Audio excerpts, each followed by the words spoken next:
సమృద్ధి జీవంబును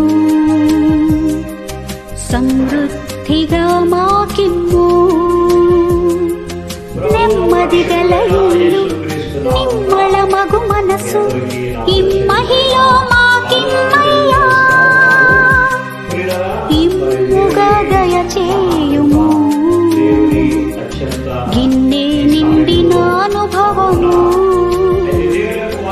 ఎన్నో కుటుంబాల ధన్యులుగా చేయంగా మమ్ములను బలపరచుము. దేవా మా కుటుంబము నీ సేవకే అంకితము. ఈ యొక్క సమయంలో మీ కొరకు కొంత వాక్యమును సిద్ధపరిచాము.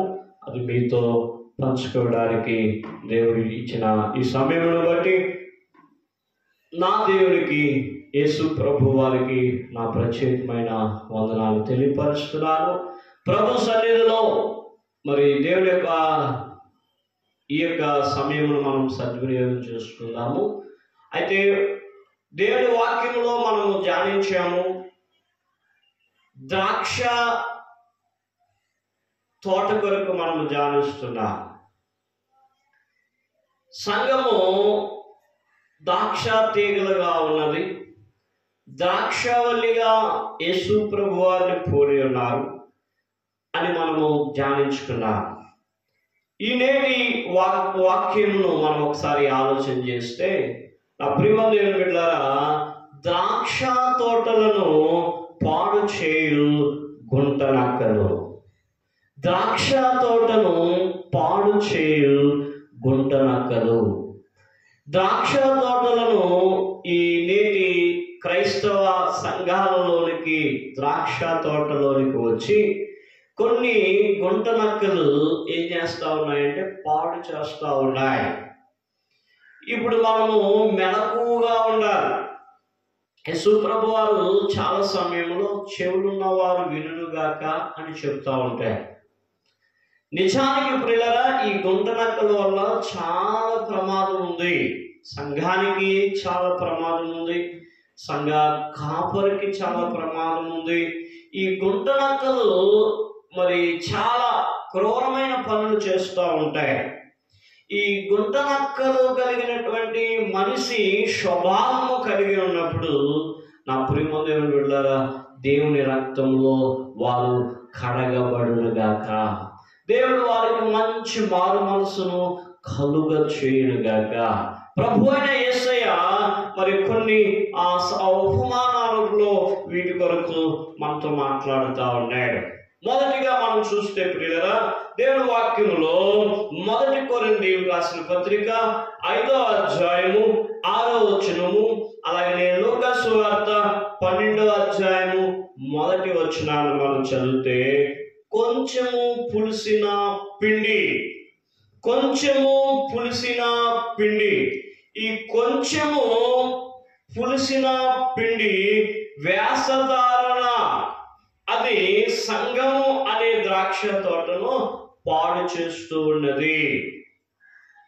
కొంచెము పులిసిన పిండి, ఈ కొంచెము పులిసిన పిండి సంఘము అనేటువంటి ఆ వేషధారణ సంఘాన్ని పాడు చేస్తూ ఉంది.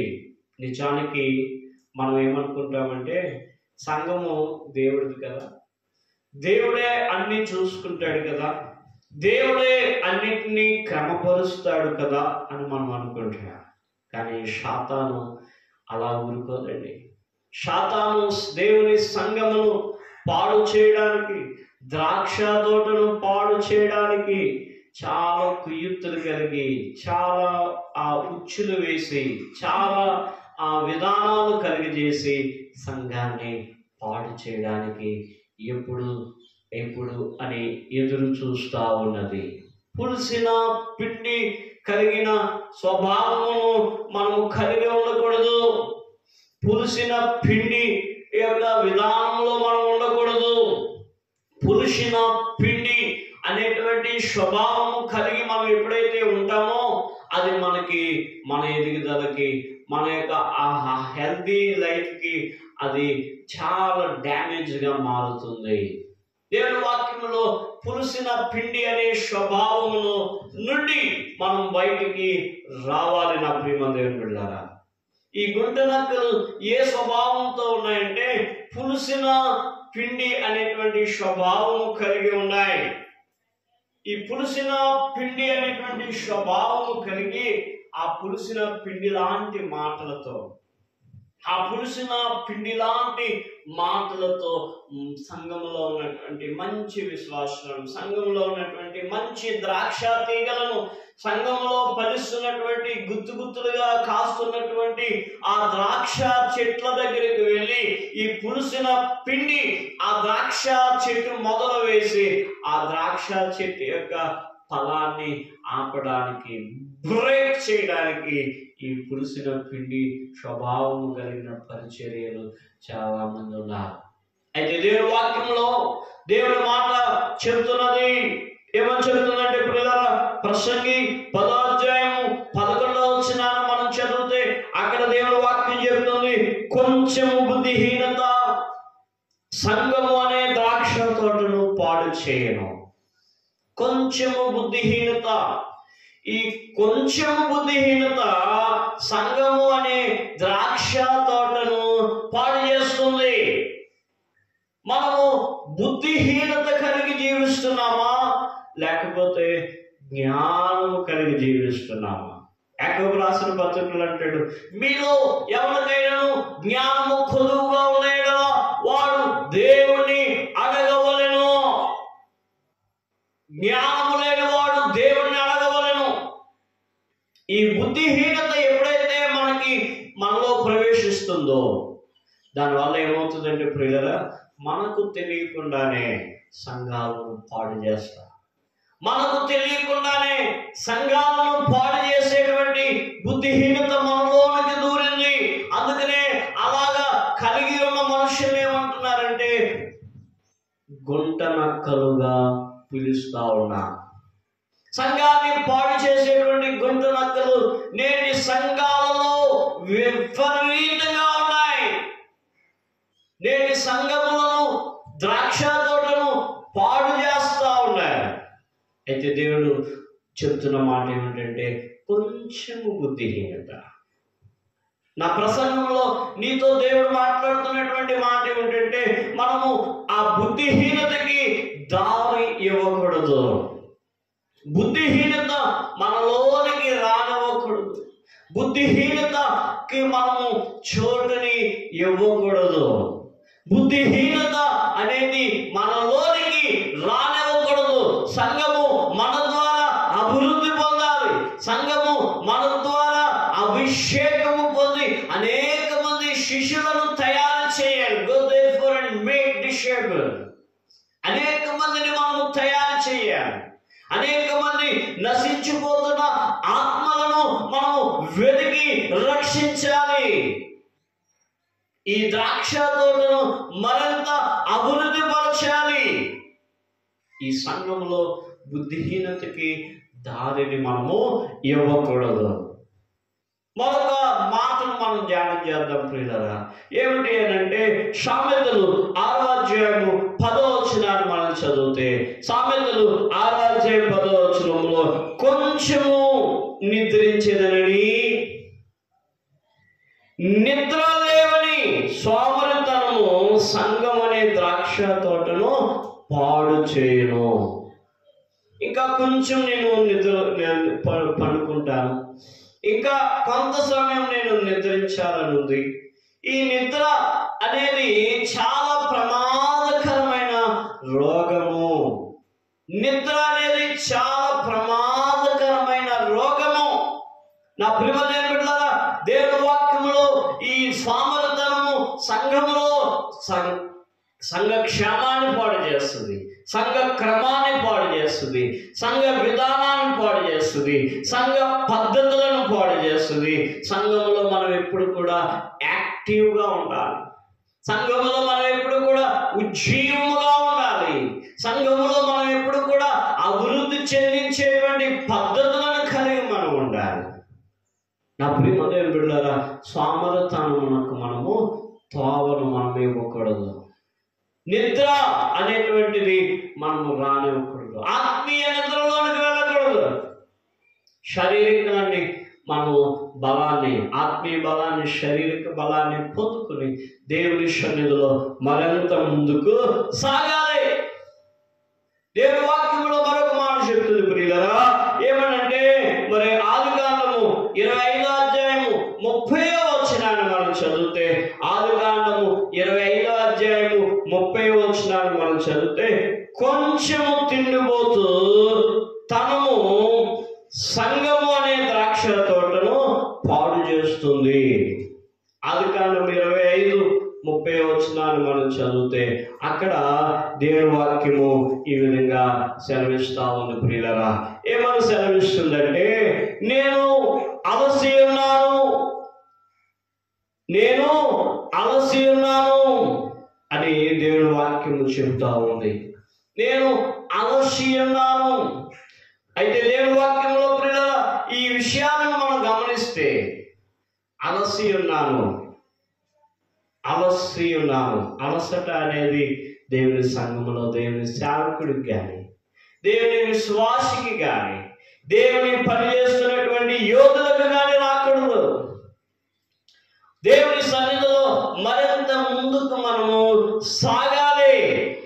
దేవుని వాక్యం చెప్తుంది ప్రియులారా, ఏమని చెప్తుందో తెలుసా? ఆదికాండం 25 అధ్యాయం 30వ వచనంలో, కొంచెం తిండిపోతూ తనము సంఘం అనే ద్రాక్ష తోటను పాడు చేస్తుంది. తిండిపోతుతనము కలిగి ఉంటే సంఘం అనే ద్రాక్ష తోట పాడైపోతుంది. తిండిపోతుతనం ఉండకూడదు. దేవుని సన్నిధిలో తిండిపోతుతనం అనేది తనానికి మనము చోటు ఇవ్వకూడదు. ద్రాక్ష తోటను మనము ఎలా పలింపులోనికి తేవాలి, ఆ సంఘాన్ని మనం ఎలా అభివృద్ధిలోనికి తేవాలి, ఆ సంఘమును ఎలా మనము అభివృద్ధి పరచాలి, ఏమి తిందుము, ఏమి త్రాగుము, ఏమి కట్టుకుందుము అనేటువంటి ఆశ కలిగి నేటి సంఘాలలో ఈ గుంట నక్కలు తిరుగుతూ ఉన్నాయి. కనుక ప్రియులారా, మనము ఒకటే నిదర్శన కలిగి మనం ఉండాలి. తిండిపోతుతనం అనేది ఈ దేవుని ద్రాక్ష తోటలో ఉండకూడదు. తిండిపోతుతనానికి మనము అసలు త్రోవ అనేది ఇవ్వకూడదని దేవుని వాక్యం చెబుతా ఉంది.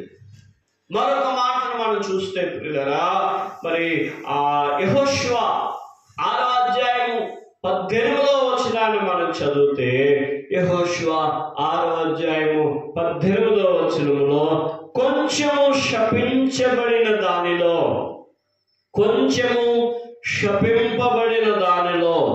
తీసుకుని దాచుకోవటం సంఘం అనే ద్రాక్ష తోటను పాడు చేస్తుంది. అదవుతుందండి. కొంచెము శపించబడిన దానిలోని తీసుకొని దాచుకోవటం సంఘం అనే ద్రాక్ష తోటను పాడు చేస్తుంది. కొంచెము శపించబడిన దానిని మనము తీసుకోకూడదు. శపించబడిన ఆ విధానాలలోనికి మనం వెళ్ళకూడదు. శపింపబడిన దానిని మనము ఆశించకూడదు. శపించబడిన దానిని మనము ఆశించినట్లయితే, దాంట్లోనికి మనం వెళ్ళినట్లయితే, ఆ శపించిన ఆ విధానాలలోనికి మనము ఉన్నట్లయితే సంఘం పాడవుతుంది, ద్రాక్ష తోట పాడవుతుంది, ద్రాక్ష తోట అభివృద్ధి బ్రేక్ అవుతుంది. అయితే నేటి తరము శపించబడిన దానిని, తృణీకరించబడిన దానిని, అపవిత్రమైన దానిని పట్టుకోవడానికి, తీసుకోవడానికి ప్రయాసపడి వెళుతున్నారు. కానీ ఇదిగో దేవుని సంఘము, దేవుడు తన యొక్క స్వరక్తమిచ్చుకున్న సంఘము, దేవుడు తన మరి ప్రాణం పెట్టి అభివృద్ధి పరిచినటువంటి ఈ సంఘమును మనము మరింత అభివృద్ధి పరుచుకోవడానికి ముందుకు వెళ్ళాలి. అయితే ఇప్పుడు దేవుని వాక్యంలో మనం చూస్తున్నాము, శపించబడిన దానిలో మనము వెళ్ళకూడదు అని చెబుతుంది. మరొక విషయాన్ని మనం ధ్యానం చేస్తే ప్రియులారా, మత్తయి సువార్త 25వ అధ్యాయం 8వ వచనాన్ని మనం చూస్తే, కొంచెము నిర్లక్ష్యం, అశ్రద్ధ సంఘం అనే ద్రాక్ష తోటను పాడు చేస్తుంది. కొంచెము నిర్లక్ష్యం. వెళదాంలే సంఘానికి, ఆ సంఘంలో మనము పాలుభాగస్తులు అవుతాంలే, సంఘంలో జరిగేటువంటి యాక్టివిటీస్, సంఘంలో జరిగేటువంటి అభివృద్ధి కార్యక్రమాలు, సంఘంలో జరిగేటువంటి కొన్ని విధములైనటువంటి పనులు, సంఘంలో జరిగేటువంటి కొన్ని విధాలైనటువంటి సంగతులను మనం ఏం చేయకూడదంటే అశ్రద్ధ చేయకూడదు. అశ్రద్ధ చేయకూడదు ప్రియులారా. సంఘ కార్యక్రమాలు అశ్రద్ధ చేయకూడదు. సంఘంలో జరిగేటువంటి పనులు అశ్రద్ధ చేయకూడదు. దేవుని సన్నిధికి వేగమే వెళ్ళటకు ఉత్సాహపడాలి. దేవుని సన్నిధిలో మోకరించటకు ఆతృత పడాలి. దేవుని సంఘంలో కలిసి పనిచేయడానికి అశ్రద్ధ చేయకూడదు. దేవుని సంఘంలో దేవుని సేవకులతో కలిసి నడవడానికి అశ్రద్ధ చేయకూడదు ప్రియులారా. నేటి దినాల్లో, నేటి తరుణాలలో మనము అశ్రద్ధ అశ్రద్ధ అశ్రద్ధ. ఏ పని చేద్దామన్నా అశ్రద్ధ. ఒక వ్యాపారము ప్రారంభిద్దామంటే అశ్రద్ధ. ఒక పనిని చేద్దామంటే అశ్రద్ధ. ఒక విధానముగా మనం వెళదాము అంటే అశ్రద్ధ. ప్రియులారా, అశ్రద్ధ అనేది మన జీవితాల్లోకి వచ్చినప్పుడు అది మన జీవితాన్ని పాడు చేస్తుంది. మన జీవితమే కాదు, దేవుని ద్రాక్ష తోటైన సంఘాన్ని పాడు చేస్తుంది ప్రియులారా. మరొక మాట నేను మీకు చెప్తున్నాను. అయితే దేవుని వాక్యములో లూకా సువార్త 8వ అధ్యాయము 13వ వచనాన్ని మనం చదివితే, లూకా సువార్త 8వ అధ్యాయము 13వ వచనములో, కొంచెము కాలము నన్ను శోధన కాలము తొలగిపోవడం సంఘం అనే ద్రాక్ష తోటను పాడు చేయను. నిజం ప్రియులారా, కొంచెం కాలము నమ్మి శోధనా కాలమున తొలగిపోవటం సంఘం అనే ద్రాక్ష తోటను పాడు చేయటమే. కొంచెము కాలము నమ్మి, కొంచెము కాలము నమ్మి, కొంతకాలమే నమ్మి, కొంతకాలమే నమ్మి శోధన కాలమున తొలగిపోతా ఉన్నాయి. శోధన కాలంలో తొలగిపోకూడదు. కొంతకాలము నమ్మి, కొంతకాలం నమ్ముతున్నావు కదా, కొంతకాలము ద్రాక్ష తోటని నమ్మావు కదా, కొంతకాలము ద్రాక్ష తోటలో పని చేసావు కదా, కొంతకాలము ద్రాక్ష తోటలో నిలవబడ్డావు కదా, కొంతకాలము ద్రాక్ష తోటలో శ్రమించావు కదా. కష్టం వచ్చిందని, శోధన వచ్చిందని, ఇబ్బందులు వచ్చినాయని, కలతలు వచ్చినాయని, నలతలు వచ్చినాయని ఆ ద్రాక్ష తోటను విడిచి వెళ్ళిపోతున్నావు. నా ప్రియమైన బిడ్డలారా, దేవుని ద్రాక్ష తోట అనే సంఘము పాడవుతుంది. నిన్ను నమ్మి దేవుడిని ఒక పని అప్పగించాడు. నిన్ను నమ్మి దేవుడు నిన్ను ఇక్కడ నిలవబెట్టాడు. దేవుని ద్రాక్ష తోటను పాడు చేస్తున్నటువంటి ఈ గుంట నక్కలు ఎంతకాలము దేవుని సన్నిధిని పాడు చేస్తాయి, ఎంతకాలము దేవుని సంఘమును పాడు చేస్తాయి, ఎంతకాలము దేవుని యొక్క సన్నిధిలో వారి యొక్క ఆ పాడు పనులు, బుద్ధిహీనత పనులు దేవుని సన్నిధిలో వారు ఎంతకాలము ఎంతకాలము ఎంతకాలం. ప్రియులారా, ప్రభువు చూస్తున్నాడు, ప్రభువు చూస్తున్నాడు. దేవుడు వారిని తేరి చూస్తా ఉన్నాడు. దేవుని యొక్క ఆ కోపము వారి మీదకి వస్తున్నప్పటికీ వారికి భయం లేదు. దేవుని ఉగ్రత వారి మీదకి వస్తున్నప్పటికీ వారికి భయం అనేది లేదు. నా ప్రియమైన బిడ్డలారా, ఒక్కరోజు ఉంది, ఆ రోజున దేవునికి నీవైనా నేనైనా ఎవరమైనా దేవునికి లెక్క అప్పగించబోవాలి. దేవుడు లెక్క అడుగుతాడండి. దేవుడు ఒకానొక దినమున ఒక లెక్కను దేవుడు అడుగుతాడు. నా ప్రియమైన బిడ్డలారా, మరి ఈ వాక్యం ద్వారా మీరు దీవించబడ్డారని, ఈ ఆత్మీయ ప్రసంగము ద్వారా మీరు ఇంకను బలపరచబడి దేవుని తోటలో ద్రాక్ష తోటలో మరింత శక్తి కలిగి మరింత బలము కలిగి పనిచేస్తారని నేను నమ్ముచు నా ఈ మాటలు నేను ముగిస్తున్నాను. చిన్న ప్రార్థన చేస్తా. మహాపరిశుద్ధుడు మహోన్నతుడు అయిన మా తండ్రి, మా ప్రియ బిడ్డల కొరకు నాయన మేము ప్రార్థన చేస్తున్నాను. ఈ ప్రసంగము ద్వారా అయా ద్రాక్ష తోట అనే సంఘములో నాయన నాటబడి జీవిస్తున్న ఈ జన సమూహమును మీరు దీవించండి, ఆశీర్వదించండి. వారిని ఇంకా మీరు బలపరచండి. వారు చేయి ప్రయత్నములను మీరు సఫలపరచండి. అయ్యా ఈ వాక్యమును విని మమ్ములను మేము సరిచేసుకున్నట్టుకు సహాయం చేయండి. ఈ ఉపవాస ప్రార్థనలో అయ్యా ఒక్క దినము నీ సన్నిధిలో గడిపి ఉపవాసం నుండి ప్రార్థన చేసి రోధిస్తున్నటువంటి సంఘ కన్నీళ్ళ ప్రార్థన మీరు వినమని ప్రార్థిస్తున్నా. వారి కోరికలను మీరు సిద్ధింపజేయమని ప్రార్థిస్తున్నా. వారి అవసరాలను మీరు తీర్చమని ప్రార్థన చేస్తున్నా. వచ్చిన నీ బిడ్డలందరినీ మీరు దీవించి ఆశీర్వదించి సుఖ సౌఖ్యములతో ఆయన ఆరోగ్యములతో వర్ధలము చేయమని యేసయ్య నామమున అడుగుచున్నాము మా పరమ తండ్రి, ఆమేన్. మన తండ్రిని లేని ప్రేమ, కుమారుడైన యేసు ప్రభు వారి కృప, పరిశుద్ధాత్మ నిన్ను సహవాసం ఈ వాక్యం వింటున్న బిడ్డలకి, భూలోకములో ఉన్న పరిశుద్ధులందరికీ సదాకాలము తోడై నడిపించును గాక. ఆమేన్. మీ అందరికీ వందనాలు. దేవుడు మిమ్మల్ని దీవించును గాక. ఆమేన్.